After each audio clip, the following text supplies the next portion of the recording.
Assalamualaikum warahmatullahi wabarakatuh. Innal hamdalillah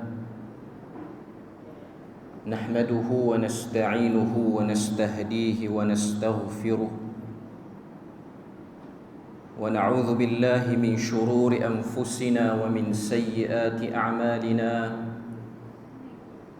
من يهده الله فلا مضل له ومن يضلله فلا هادي له. أشهد أن لا إله إلا الله وحده لا شريك له وأشهد أن محمدا عبده ورسوله.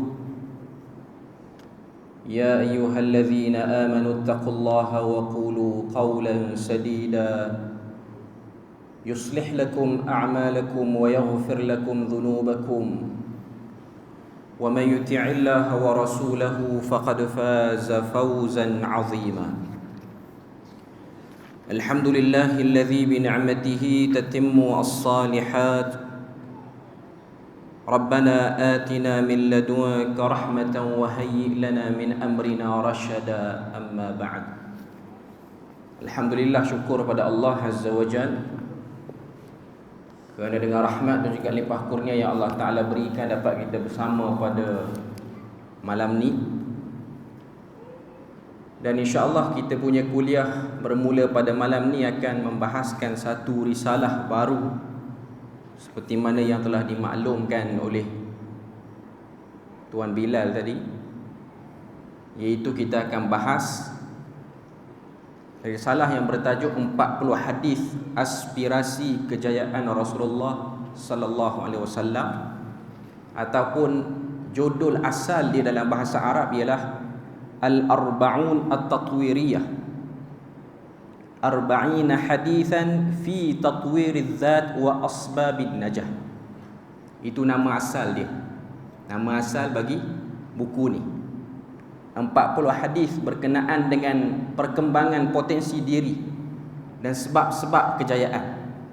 Tapi bila mana terjemah dalam bahasa Melayu, pihak penerbit Yading dan juga editor dia akan tune dia punya tajuk ni lebih harmoni lagi lah. Sebab tajuk tu akan jadi daya penarik untuk orang beli buku ni hakikatnya. Dan buku ni alhamdulillah, seperti mana yang dah saya maklumkan pada kuliah-kuliah sebelum ni, telah diinfakkan oleh muhsinin, orang-orang yang infak di dalam Malaysia ataupun di luar Malaysia pun ada. Dan akhirnya dapatlah seperti mana yang tuan-tuan maklum, tuan-tuan puan-puan maklum tadi, iaitu jumlah lebih kurang 120 ataupun 100 berapa saya tak tahu, tapi 100 lebih lah daripada duit yang dibagi tu boleh beli 100 lebih. Dan saya serahkan pengurusan tu kepada pihak masjid 100% untuk membahagikannya macam mana nak jadikan buku ni dapat manfaat kepada orang yang beri infak. Macam tadi yang dah disebut tadi, buku ni bagi orang yang nak follow betul-betul, dia boleh ambil jadikan hak milik, tapi dia kena bagi nama dekat masjid. Tu saja, bukan bagi duit pun, bagi nama. Nama tuan-tuan tak hilang, tak luar pun nama tu lepas pada bagi di masjid. Boleh bagi nama, dia tak hilang sepatah dalam isi, dia kekal lagi nama tu. Okey. Cuma nak katanya itu saja yang diminta. Itu saja yang diminta. Selain pada tu, sebahagian kecil ada dalam simpanan saya ini ialah juga daripada penginfak yang akhir sikit.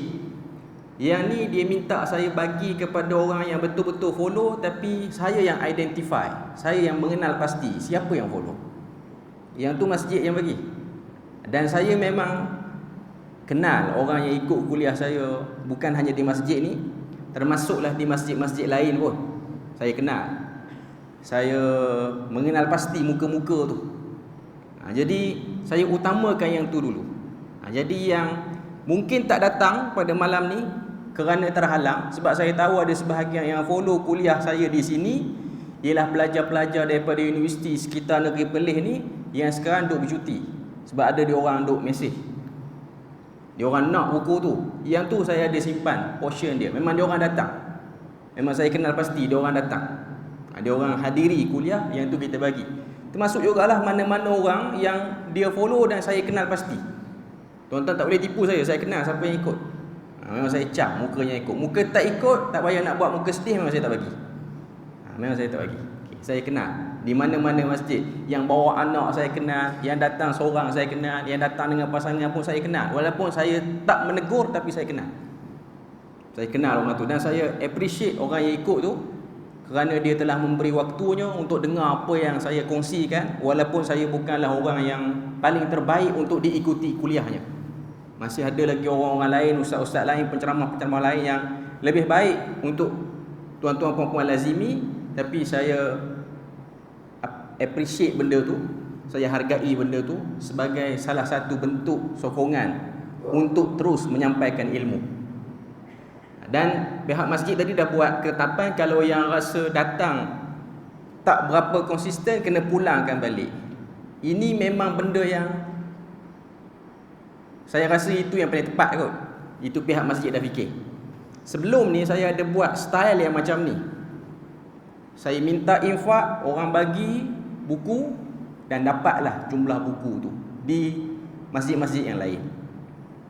Dan ada setengah masjid tu bila mana dah dapat buku, lepas kuliah dah berlangsung sebulan, 2 bulan, 3 bulan, pemilik buku tu wujud tapi bukunya hilang. Pemilik buku tu datang kuliah tapi buku dia hilang. Saya rasa agak kecewa sebab tak bawa buku ni. Dia yang jadi cerita saya fikir macam ni sebab dulu saya pernah kuliah sebelum saya datang ke Perlis di satu negeri. Saya buat daurah kitab Fadlu Ilmi Salaf ala Ilmi Khalaf di negeri itu. Kitab yang ditulis oleh Ibn Rajab Al-Hambali. Kebetulan waktu tu ada terjemahan daripada bahasa Melayu Malaysia. Dan ada sebahagiannya infak yang saya bawa, ada setengah masjid tu dia orang beli.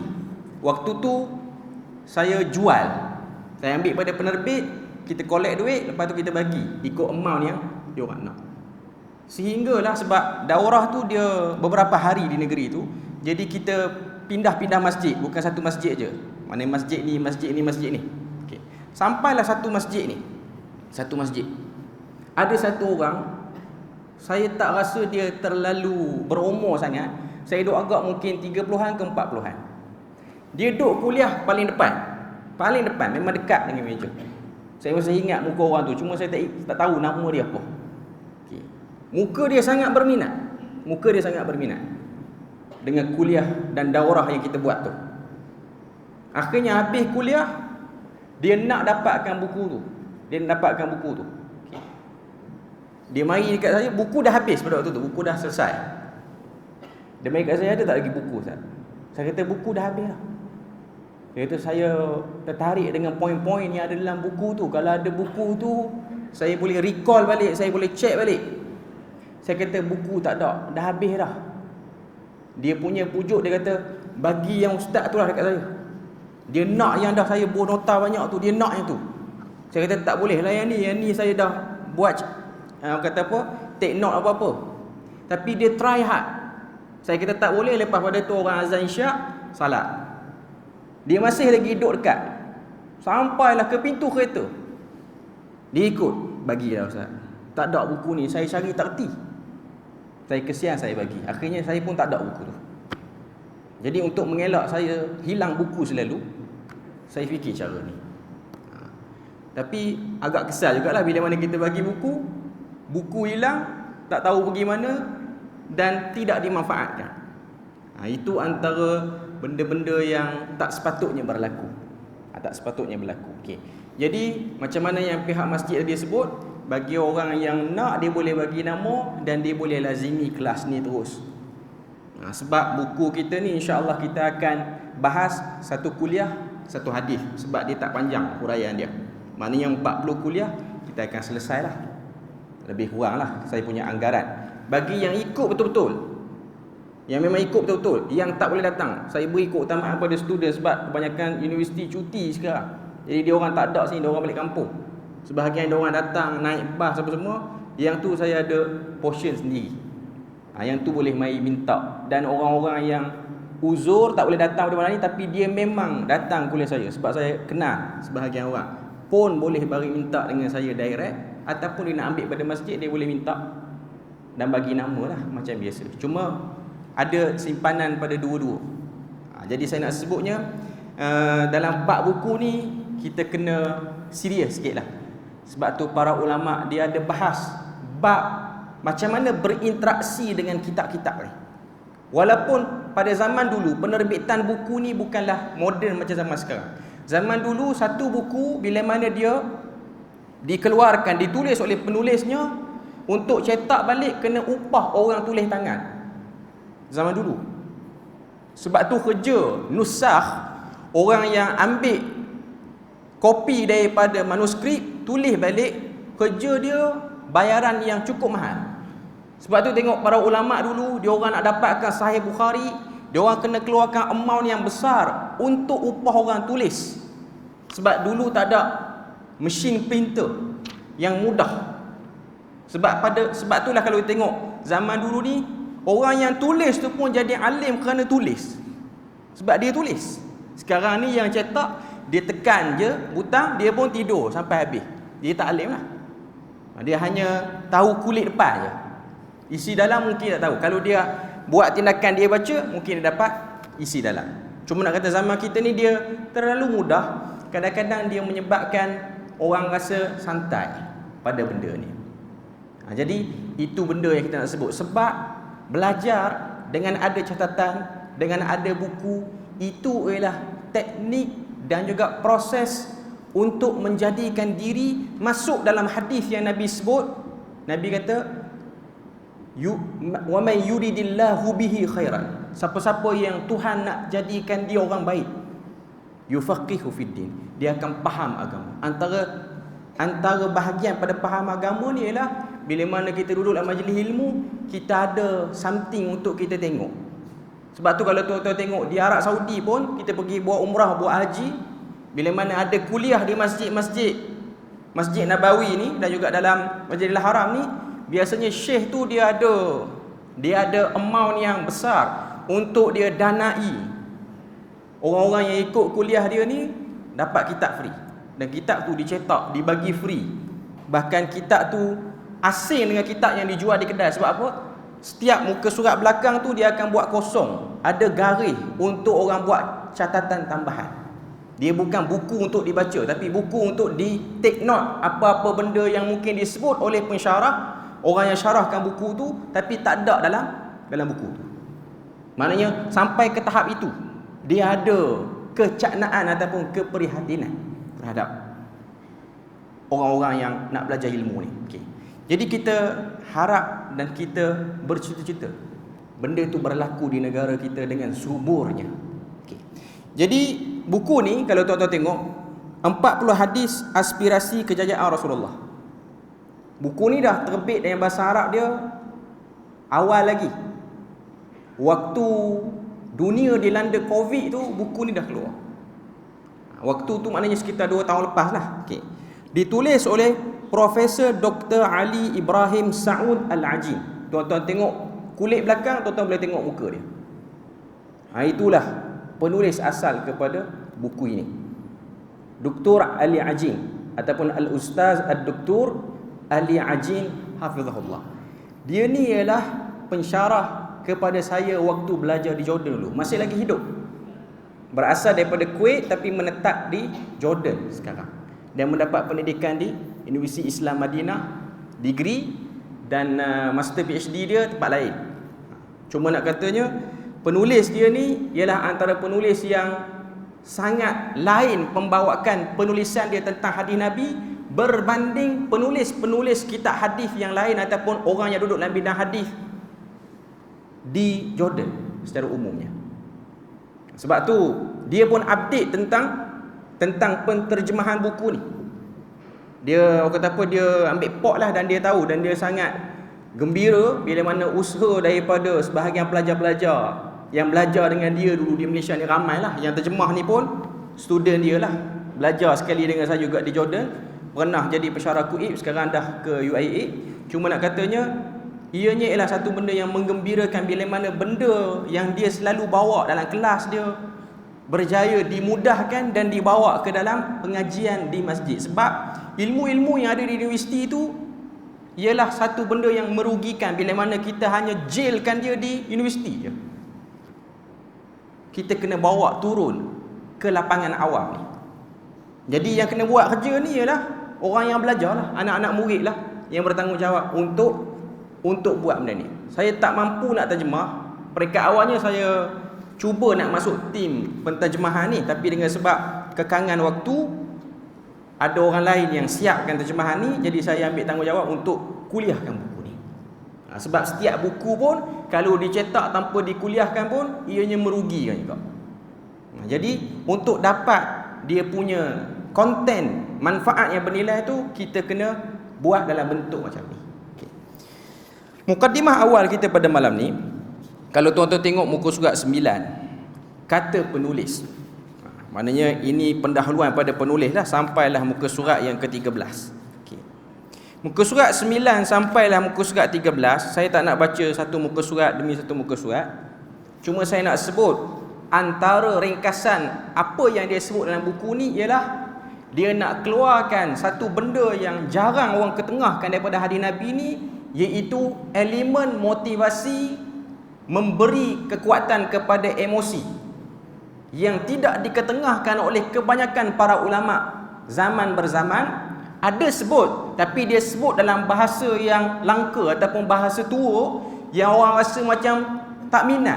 Orang-orang yang di luar daripada bidang ilmu ni dia tak rasa nak minat nak dengar. Sebab tu kita tengok antara tokoh ulama yang banyak tulis tentang motivasi ni ialah Ibnul Qayyim Al-Jauziyah. Dia banyak tulis. Dan alhamdulillah buku-buku dia pun ada terjemahan dalam bahasa Melayu. Antara yang saya tengah duk baca sekarang ni ialah tulisan dia kepada sahabat dia yang bernama Alauddin. Ibnul Qayyim ada pernah tulis surat risalah kepada saudara dia, disebut tajuk kitab tu ialah Rasail ila Ikhwanihi, risalah-risalah, surat-surat dia kepada kawan-kawan dia yang bernama Alauddin. Cuma Alauddin ni tak dapat dikenal pasti dia siapa. Dah ada terjemahan dalam bahasa Melayu kita sekarang. Surat tu ialah surat yang berbentuk nasihat kepada seorang kawan yang belajar agama sekali tapi tak nak berkongsi dengan masyarakat, nak duduk diam. Itu surat dia. Dah ada siap terjemahan. Tak sampai 300 muka surat pun dah ada. Saya dah dapat satu kopi. Ada orang bagi untuk baca dan saya tengok menarik. Tapi dia bahasa kitab lama. Dia perlukan orang kata apa? Sikit penelitian lah nak faham. Yang ni dia lebih moden. Tambah pula terjemahan ni pun dia cuba ringkaskan perkataan-perkataan, tak melerek-lerek sangat. Sebab memang style Profesor Dr. Ali Haji ni, dia memang suka buat satu penyampaian tu ngam untuk waktu yang ditetapkan. Contoh, satu subjek di universiti ni, kita orang dulu di Jordan ni, hari Ahad, Isnin dan Khamis, satu subjek 1 jam. Hari Isnin dengan Rabu, satu subjek 1 jam setengah. Itu cara pengiraan jam kredit dia. Sehinggalah tukar rektor baru, kita orang hanya berkuliah 4 hari saja seminggu.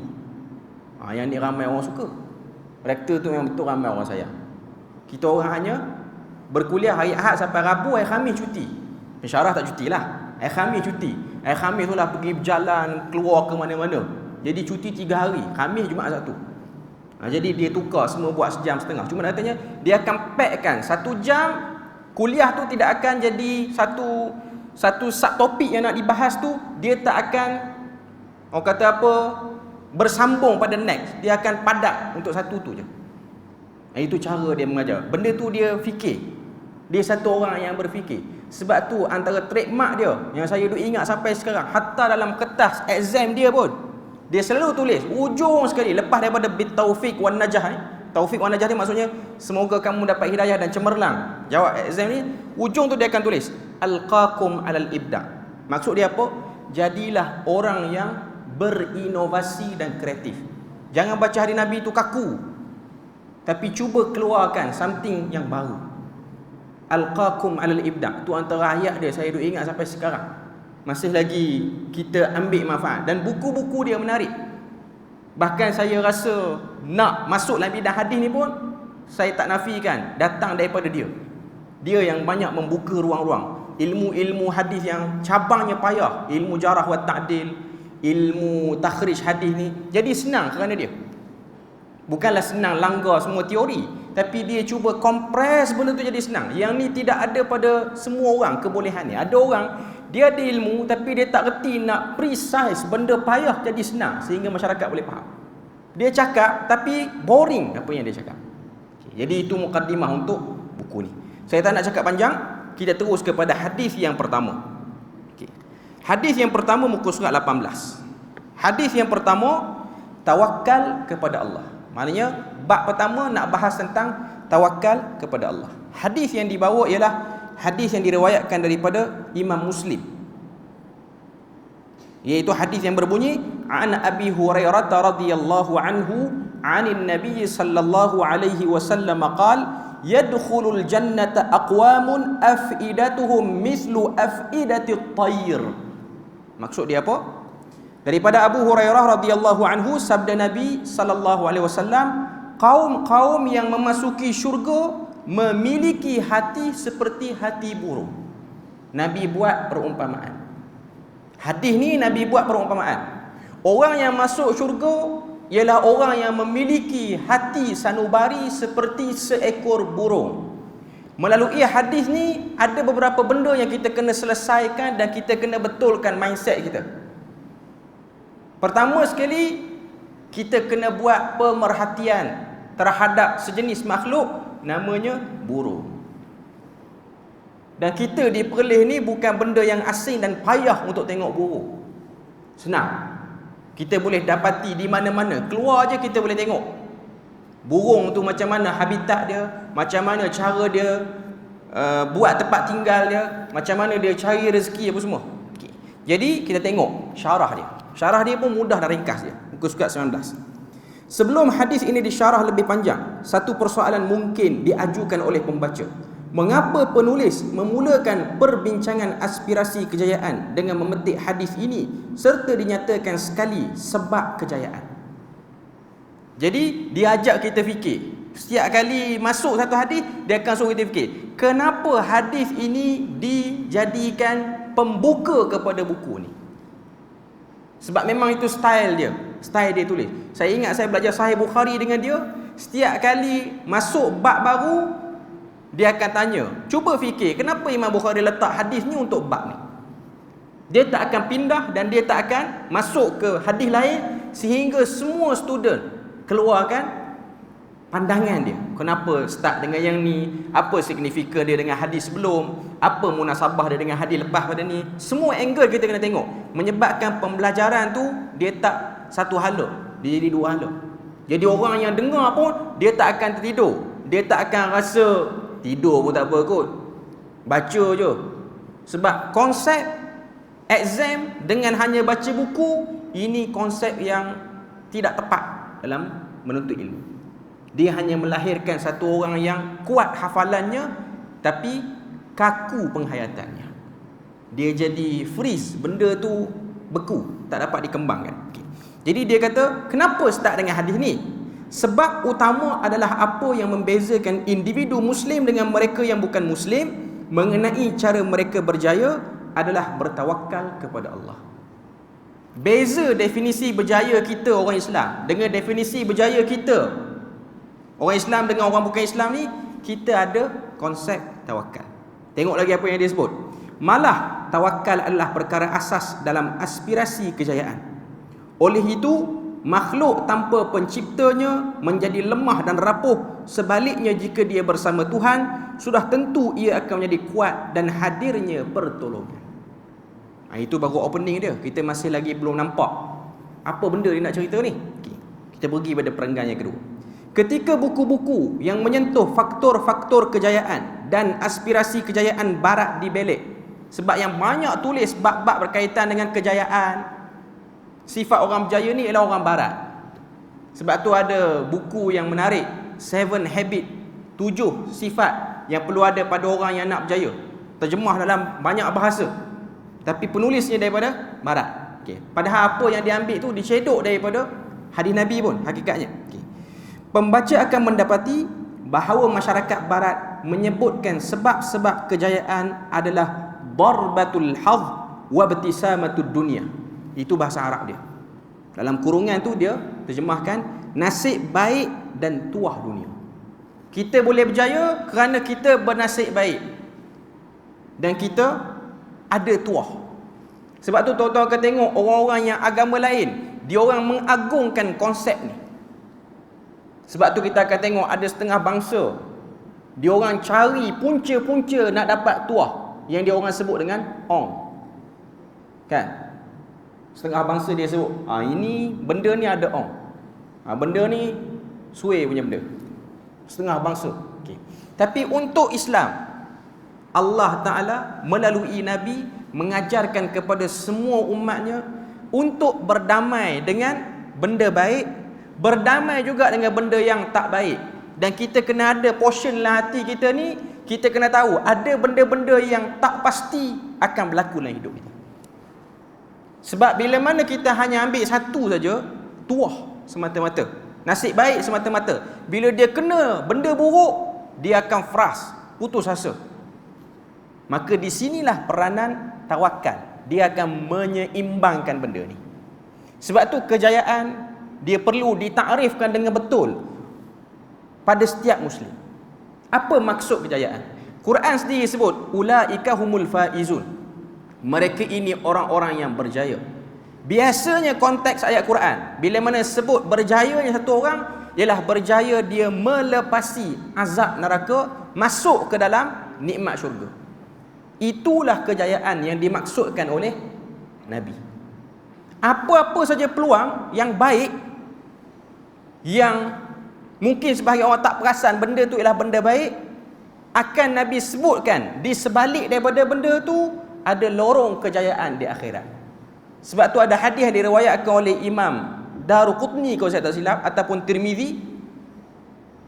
Nabi cuba nak beri semangat kepada satu orang sahabat Nabi yang kahwin, tak dapat anak, isteri dia mengandung, isteri dia tak dapat diselamatkan anak dia tu, kandungan dia tu mati, menyebabkan pasangan ni frust. Lalu Nabi pun tanya, siapakah orang yang subur? Nabi sebut, orang yang subur ni apa dia? Orang-orang yang gagah. Maka sahabat kata orang yang subur ni orang yang ada zuriat banyak. Nabi kata tak. Orang yang subur ialah orang yang ada zuriat, kemudian zuriat dia mati. Tapi kalau orang yang ada zuriat dia tak mati kecil, yang tu tak boleh kata berjaya betul lagi.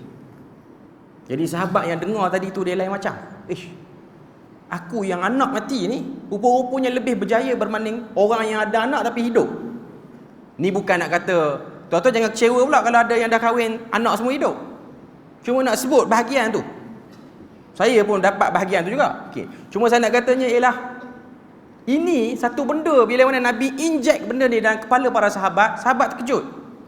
Sebab Nabi kata, anak-anak dia yang telah mati itu akan menjadi penunggu kepadanya di akhirat.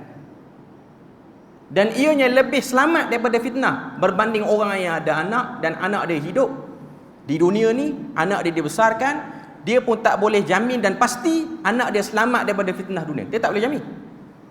Dia mungkin boleh beri pendidikan yang terbaik, tapi dia nak pastikan anak dia mesti boleh tarik dia di syurga nanti, ataupun tarik dia ke tempat yang baik di akhirat nanti. Dia tak boleh jamin. Masih lagi tergantung. Dan dia pun tak boleh jamin zuriat dia akan elok sampailah zuriat tu mati juga. Jadi sahabat yang baru lepas kematian anak, yang dah tak semangat hidup, dia ada satu semangat. Dia dah tawakal. Tawakal dia elok balik. Tawakal dia tu jadi elok balik. Sehingga tiada jurang perbezaan antara orang yang ada anak dan orang yang ada anak tapi meninggal. Sehingga kelompok ni boleh duduk sekali dalam masyarakat, tak rasa terasing. Dia beza bila mana kita definisikan kejayaan melalui keputusan peperiksaan. Orang yang dapat straight A, dia akan rasa sombong lebih berbanding orang yang tak ada A langsung. Itu keburukan dia. Itu keburukan dia. Sehingga orang-orang yang tak dapat keputusan yang baik, dia rasa Malu nak duduk dekat dengan orang-orang yang cerdik. Ini ialah jurang yang diwujudkan dengan sebab silap mendefinisikan kejayaan. Kita naklah kalau kita belajar dapat keputusan yang elok, tapi kita tak nak side negatif dia lahir rasa aku memang pandai. Kan orang kita kan selalu sebut, tengok kaki lah, kaki dia sama dengan kita.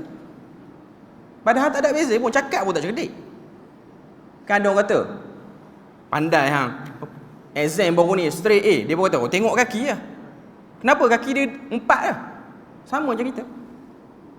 Tapi Nabi lain. Sebab Nabi cuba nak masukkan orang yang putus asa tu dalam grup orang-orang yang berjaya. Kita semua ada satu misi, iaitu misi memberjayakan diri di akhirat. Sehingga menyebabkan sahabat yang rasa kurang sikit tadi tu, dia rasa, oh aku tak ada beza sangat dengan dia orang. Memanglah dia orang ada anak, boleh tengok depan mata. Tapi aku pun ada anak. Aku bukan tak ada anak, ada. Tapi anak aku telah pergi ke alam lain dan dia telah mendahului mak dan ayah dia. Dia akan jadi juru selamat kepada mak dan ayah dia, dan pasti dia tak kena fitnah dajjal, fitnah apa-apa saja, tak kena dia. Jadi orang yang tak ada anak, dia tak rasa rendah diri sangat. Orang yang ada anak pun tak rasa gembira over sangat. Itu pendefinisian kejayaan dalam agama bila mana dia duduk atas track yang betul. Okay. Jadi konsep darbatul hadz wa ibtisamatud dunia ini konsep yang dipegang oleh barat, tidak dipegang oleh kita. Sebab kita pun akan cuba mencari titik-titik positif kalau kita kena benda buruk dalam hidup. Sebab tu dalam hadis Nabi suruh kita optimis bila mana kena benda yang tak elok dalam hidup, nasib kurang baik dalam hidup. Kita tengok apa lagi yang dia sebut. Sementara dalam akidah kita menyebutkan sebagai tawakal kepada Allah Azza wa Jal, memohon pertolongan daripadanya serta menyandarkan harapan kepadanya bermula daripada sekecil-kecil urusan sehingga sebesar-besar urusan, beriman dengan ketentuannya dan redha dengan ketetapannya. Umumlah tu, kita boleh faham. Okay. Muka surat 20, apabila manusia dikurniakan ilmu, kebijaksanaan serta aspirasi yang tidak berpaksikan kepada penciptanya, maka hal ini demikian kerana tidak memiliki apa-apa makna. Bila mana manusia dia ada ilmu, dia bijaksana, dia orang yang okey, dapat semua benda yang baik dalam hidup dia, tapi dia tidak letak kepada ketuhanan. Maknanya dia tak memahami dan tidak meletakkan satu konsep dalam kepala dia, Tuhan pun buat benda buruk. Tuhan dia bukan cipta benda baik saja, dia pun buat benda buruk. Supaya bila mana dia tengok orang kena benda buruk, dia tak rasa syok sendiri, walaupun dia ada ilmu. Itu yang saya sebut tadi. Bila mana kita ukur orang dari segi keberhasilan dia dalam exam semata-mata, maka kita akan melahirkan jurang yang besar antara orang yang dapat rizal tinggi dengan orang yang dapat rizal rendah. Orang yang kerja gaji banyak dengan orang yang kerja gaji sikit. Orang yang anak ramai dengan orang yang tak ada anak. Kita mewujudkan jurang dan persepsi itu. Dan itu ialah tanda gagalnya dan tak berjayanya satu orang tu dalam memahami konsep berjaya yang sebenar. Untuk seimbangkan semua benda ni, Allah Ta'ala wujudkan satu benda yang kena ada pada anak Adam, tawakal. Tawakal maksud dia apa? Tawakal maksudnya mewakilkan satu urusan tu pada Allah. Bila mana kita buat apa-apa, kita berusaha, lepas tu kita letakkan penyudah kepada urusan tu ialah kepada Allah. Cuma tawakal yang silap, tawakal dulu tak usaha apa-apa, itu silap. Orang tanya, kenapa miskin sangat ni, tak ada duit ni? Tak tahulah, saya hidup ni tawakal pada Allah. Dia tak kerja pun, dia ada kudrat, tak gerak, tak keluar apa. Dia boleh membaca, mata elok. Kalau tak kerti membaca pun boleh belajar membaca. Ada orang boleh provide pengajian percuma pun tak pergi juga. Tiba-tiba dia kata, saya sedang bertawakal pada Allah. Tawakal tu silap. Sebab tu dalam hadis, kalau kita tengok muka surat 22, tuan-tuan boleh buka muka surat 22. Dia bawa satu hadis. Hadis tu dia ada matan Arab tu. Hadis yang diriwayatkan daripada Umar Al-Khattab. Hadis ni pun riwayat daripada Tirmizi. Nabi kata, "Lau annakum tatawakkaluna 'ala Allahi haqqa tawakkulih." Sebahagian riwayat, la razaqakum kama yarzuqut tayr taghdu khimasan wa taruhu bitana. Maksud dia apa? Maksud dia, kata Nabi daripada Umar Al-Khattab, Nabi kata, sekiranya kamu benar bertawakal kepada Allah, nescaya dia akan merezekikan kamu seperti mana burung direzekikan. Mereka keluar waktu pagi dalam keadaan lapar dan balik ke sarang pada waktu petang dalam keadaan kenyang. Okay. Sekarang ni ilmu pemerhatian. Ilmu ada dua. Satu ilmu dengan baca. Yang kedua ialah manzar, tengok perubahan orang, etnik tertentu, bangsa ni, makhluk ni, kaji dia punya pergerakan dia. Sekarang ni Nabi suruh kita tengok burung. Burung, majoriti burung-burung ni dia ada sarang dia sendiri. Dan sarang dia biasanya tak besar.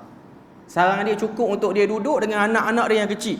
Kita tak akan jumpa burung buat sarang sampai 30 lubang, sebab ni anak sulung, ni anak nombor 2, ni anak nombor 3, ni anak nombor 4. Dia tak akan buat macam tu. Dia akan buat untuk dia. Lepas tu yang anak-anak tu nanti dia besar dia cari sendiri. Dia tak fikir, sebab bila mana fikir yang tu akan drag lah kerja-kerja lain. Akan lambat dan delay lah kerja-kerja lain. Sebab tu ada orang dia dah risau dekat anak-anak dia, zuriat dia. Dia pun labur harta dia sebanyak mungkin. Dia dah ada rumah yang elok. Rumah dia elok, 6 bilik. Bilik air ada 7. Buat pula dekat anak, lagi besar, 14 bilik, bilik air ada 15. Lepas tu rasa tak selamat lagi, buat lagi besar. Akhirnya dia tak sempat belajar apa, Quran pun duduk tergagak-gagak, matilah keadaan berjoget macam tu ya. Sebab nak deal dengan orang untuk dapatkan duit semakin banyak. Dia mati, anak dia jual semua, beli rumah lain. Habis cerita. Okay. Itu realiti, tak semua teruk. Cuma saya nak katanya ada orang, dia nampak satu side, vision dia tu satu. Nabi kata kalau kamu betul tawakal, kamu akan direzekikan oleh Allah seperti mana burung direzekikan. Tuan-tuan tengok, burung dia keluar pada waktu pagi, dia masih lagi berada dalam tak pasti apa yang dia akan dapat pada hari itu. Tapi dia keluar. Dia keluar dan dia bertawakal pada Allah. Sebab makhluk-makhluk lain selain manusia ni pun dia orang ada konsep tu. Dia orang tawakal pada Allah. Dia tawakal, dia dapat rezeki. Dia bawa balik ke sarang dia, dia makan untuk diri dia, dan dia bawa balik ke sarang dia, dia bagi dekat anak-anak dia. Untuk hari itu sahaja. Esok dia keluar lagi. Sebab petang dia dah balik ke sarang, malam dia rehat. Dia tak ada burung yang buat kerja overtime sampai 2 hari tak balik sarang. Tak ada. Sebab tu tuan-tuan kena tengok benda tu. Nabi sebut benda ni nak suruh kita tengok tu. Dan tak ada kita tengok burung yang bawa plastik sebab nak bawa makanan tu banyak lagi. Hari ni tak boleh ni, mulut ni tak padan. Kena bawa plastik, curilah plastik mana-mana. Bawa plastik yang orang duk isi kuih tu, cari cacing sampai separuh plastik tu. Tak payah keluar seminggu, boleh duk rehat. Tak ada. Benda tu tak ada pada seekor burung. Benda tu tidak ada. Jadi apa yang kita boleh tengok daripada gambaran seekor burung ini? Pertama, dia keluar. Sebab tu dalam Quran Allah Ta'ala sebut wa man yuhajir fi sabilillah. Siapa yang keluar berhijrah di jalan Allah, dia akan dapati muka bumi Tuhan tu luas. Banyak tempat. Jangan sempitkan. Sebab tu antara satu sistem yang agak pekun sistem ni, orang kata apa? Pegun sistem ni, dia kata apa? Dia membantutkan tawakal. Ialah bila mana kita ajar pada generasi muda, belajar elok-elok, nanti dapat kerja elok, dapat position yang elok, gaji pun elok, akhirnya boleh beli tu, beli ni. Benda tu bagus dari satu side. Tapi satu side yang lain, dia akan jadi orang yang tak bervariasi fikiran dia. Dan dia tak akan boleh faham bila mana ada satu isu yang melibatkan global. Dia tak akan boleh faham sebab dia hanya duduk dalam lingkungan dia sahaja. Bila mana orang bagi tahu, kenapalah ada orang macam ni, dia tak boleh faham sebab dia tak realistik dan dia tak bergaul pada pergaulan luar. Sebab tu tuan-tuan akan tengok, burung ni dia akan terbang ribu-ribu kilometer dengan kapasiti badan yang kecil. Badan dia kecil je. Adalah burung yang besar, cuma nak kata badan yang kecil. Contoh mudah tuan-tuan boleh tengok, boleh Google antara burung yang akan datang berhijrah ke Malaysia ni daripada ribu-ribu kilometer ialah burung yang bernama Arctic Tern. Tu nama burung tu lah. Arctic tern ni kecil lah. Dia datang pada benua jauh, bukan benua Asia. Bukan daripada negara jiran ni, bukan benua Asia. Datang daripada dekat dengan kutub, terbang sampai kat Malaysia. Biasanya dia akan berhenti dalam waktu migrasi dia tu, dia nak pergi ke benua lain, dia akan berhenti di Malaysia ni. Berhenti di mana? Berhenti di Perak, di Kuala Gula, dia duduk situ. Tuan-tuan boleh baca, artikel ni ada. Kerajaan negeri Perak tengok, apa hal burung ni selalu duduk ada sini. Kita buat satu santuari, kita bagi dia makan free. Burung tu dapat makan tanpa isi borang, tanpa kena pergi bersalam dengan MB dia. Tak perlu buat apa-apa pun. Dapat. Bunyi macam kelakar kan? Tapi itulah realiti. Hidup ni macam itulah. Tak boleh lepas kawasan ni, cari kawasan lain. Jangan marah orang, jangan maki orang. Jangan hentam orang, jatuhkan orang. Jangan cari akal. Macam mana aku nak bagi dia ni buruk di mata orang? Bukan itu. Bukan itu berdaya saing yang baik. Tuan-tuan boleh tengok Arctic tern ni. Contoh lain, saya selalu bawa contoh ni. Selain daripada burung, sebab Nabi sebut burung ni itulah yang paling mudah dilihat di mata orang Arab. Sebenarnya haiwan ni memang dia bermigrasi haiwan ni. Haiwan ni ialah satu makhluk yang Tuhan cipta, dia bergerak dari satu tempat ke tempat. Contoh penyu. Tuan-tuan kenal penyu. Penyu ni bila mana Malaysia orang akan nampak Terengganu lah. Sabah orang tak nampak sangat, orang nampak Terengganu dulu. Sebab memang dia punya orang kata apa, sign dia yang paling kuatnya itulah. Dulu di Kuala Terengganu ni ada satu bulatan ladang, sekarang ni dah ada batu bersurat, memori batu bersurat. Situ tempat penyu, seekor-seekor duduk situ. Dengan sebab kerajaan pada waktu tu dia tak rasa benda tu betul, dengan sebab penyu ni komplit tubuh dia, dan menteri besar pada waktu tu dia orang mengaji agama sikit, dia kata benda ni tak boleh. Sebab dia haramkan. Kalau nak letak binatang, letak separuh, jangan letak habis. Dia buang. Sebab tu kalau pergi ke Marang Terengganu, udang dengan sotong duk ada lagi sampai sekarang. Sebab dia separuh je. Ekor tak ada. Dalam fatwa-fatwa macam tu lah. Nak buat monumen apa, jangan buat komplit. Yang Kedah macam mana Langkawi? Tu tanya fatwa Kedah, saya tak tahu.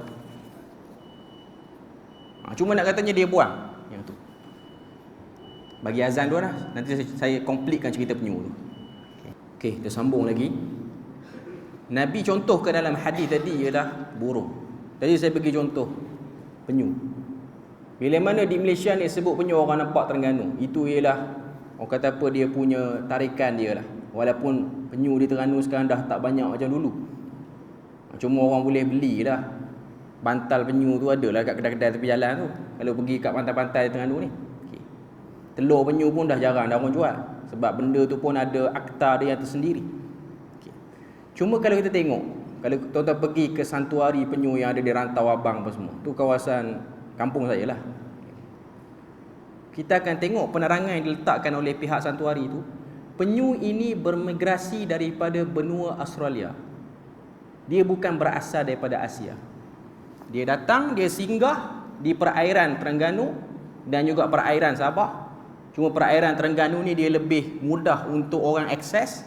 Jadi dan usaha daripada kerajaan pada waktu tu pun lebih progresif lagi, sehingga orang nampak benda tu dah jadi tarikat.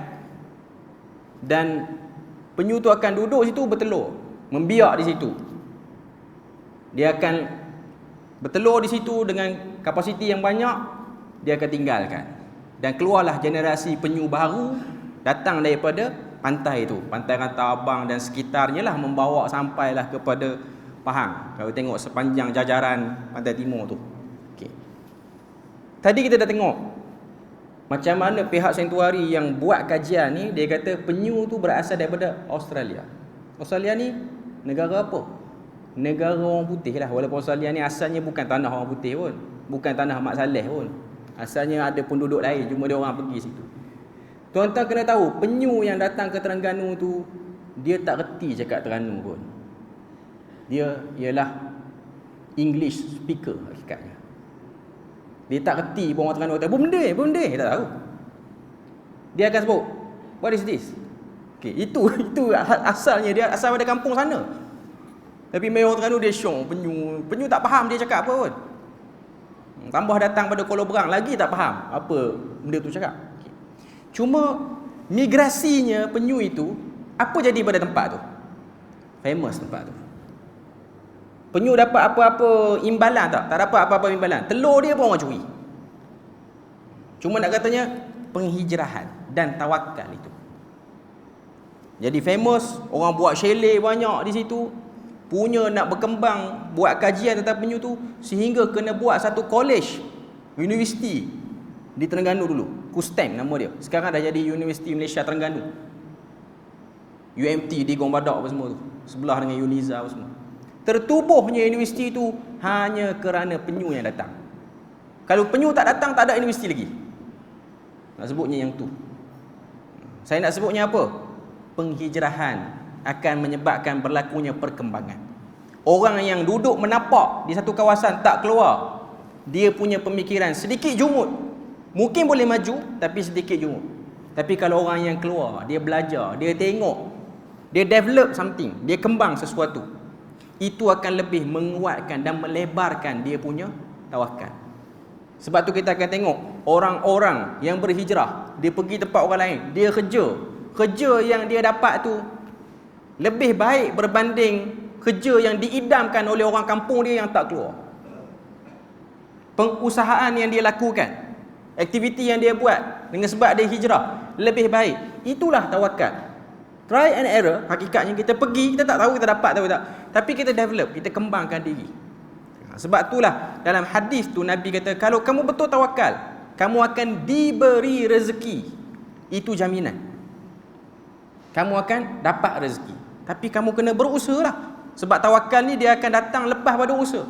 Dah usaha, dah upgrade diri, dah masuk majlis-majlis ilmu, dah belajar, dah cari potensi diri, lepas tu tawakal. Allah Ta'ala akan buka jalan yang seluas-luasnya. Seperti mana burung bila mana dia keluar, dia berhadapan dengan bahaya. Mungkin dia akan mati, dimakan, dia takut. Sebab tu antara syarah yang dia sebut sini, syarah daripada muka surat 25 tu, syarah daripada Ibnu Hubairah, saya nak ambil yang tu je. Dia sebut, wa yajuzu an takuna qulubuhum ala qulubit tayri khaufan min Allah fi kulli shay'in hatta innahum in ata'u khafu. Maksud dia apa? Boleh saja hati mereka ini diumpamakan seperti hati burung, iaitu hati orang yang masuk syurga, daripada hadis bab itu tu. Okay. Disebabkan mereka takut. Sebab burung yang keluar ni dia takut. Dia terpaksa ambil risiko. Boleh ataupun tidak makanan, tapi dia keluar. Dia tak jadi orang yang tak keluar langsung. Dia keluar. Dan Tuhan beri rezeki pada dia.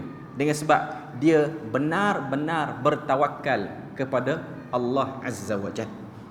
Sebab tu Nabi cuba gantungkan dia punya perumpamaan itu dengan burung. Tuan-tuan jangan fokus yang tu, fokus yang ni dulu. Okay. Maknanya itu ialah pergantungan dia. Pergantungan dia. Okay. Sebab itulah sebagai penutup kepada hadis yang pertama ni, saya tak baca semua syarah. Sebab kalau untuk datang dan baca syarah, tuan-tuan boleh baca sendiri. Okay. Saya nak bagi something daripada syarah tu saja. Okay. Kita boleh tengok muka surat 27, sebelah dia muka surat 28, tapi dia tak ada nombor muka surat. Dia akan buat satu conclusion mudah ringkas sebagai pengajaran akhir untuk satu-satu hadis tu. Fakun kattairi mutawakkilan, kata penulis buku ni, bertawakallah kamu laksana seekor burung, hatinya betul-betul bergantung kepada Allah Azza wa Jal, berusaha mencari peluang, tidak hanya meriba tangan semata-mata. Jadi itu dia macam jadi satu, orang kata apa, satu formula lah untuk hadis ni. Kita tengok hadis tu, bila mana Nabi kata yadkhulul jannah aqwamun afidatuhum mithlu afidatit tair, masuk syurga satu kaum yang dalam hatinya itu seperti hati burung. Macam mana? Fakun kattairi mutawakkilan, jadilah kamu seperti burung, bertawakal kepada Allah. Jangan sedih lama sangat kalau kita ditimpa musibah. Fikir macam mana nak keluar pada musibah tu, macam mana nak kembangkan potensi diri ataupun nak bina balik kehancuran-kehancuran yang dah berlaku. Itulah yang dimaksudkan dengan sebab kejayaan yang pertama, iaitu husnu tawakkuli ala Allah, baiknya tawakal kita kepada Allah Azza wa Jalla. Okay. Selesai kita untuk hadis yang pertama, insya-Allah kuliah akan datang kita akan masuk hadis yang kedua, iaitu berkaitan dengan meninggalkan sikap lemah. Jadi berpada situ je untuk malam ni. Moga Allah Ta'ala beri rahmat dan berkat. Subhanakallahumma wa bihamdik, asyhadu an la ilaha illa anta wa astaghfiruka wa atubu ilaik. Wassalamualaikum warahmatullahi wabarakatuh.